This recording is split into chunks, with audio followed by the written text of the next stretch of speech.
Good afternoon, guys. I am cooking pueros.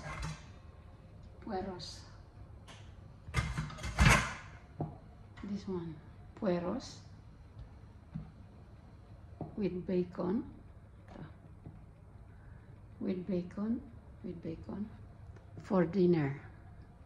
Imbento ko lang to. I'm just sharing my invento today kasi hindi ko na alam kung anong papadinner ko sa mga amo. Ito na siya. Ano lang yan.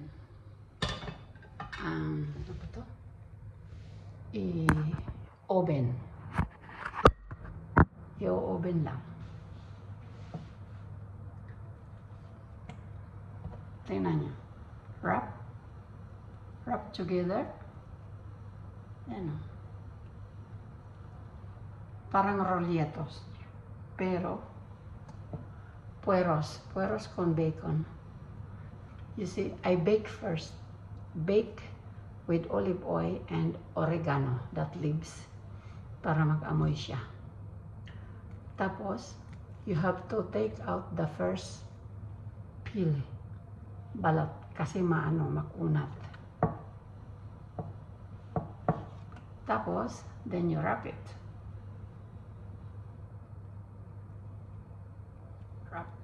Parang rolletos. Yan. Tapos i-oven ulit but not putting o-oven ulit but not putting any more salt and oil because bacon is very oily. And this is pre-baked already. Lasang na siya, oregano. Tinatanggal ko lang yung balat na matigas ng pueros. I don't know what is pueros in English. Ayan. You see? See? Okay, goodbye. Thanks for watching.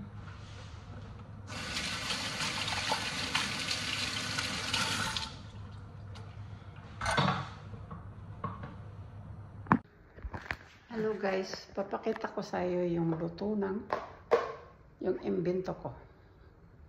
Mera. Yung imbento. Ay, nakikita yung kamay ko. Ayan.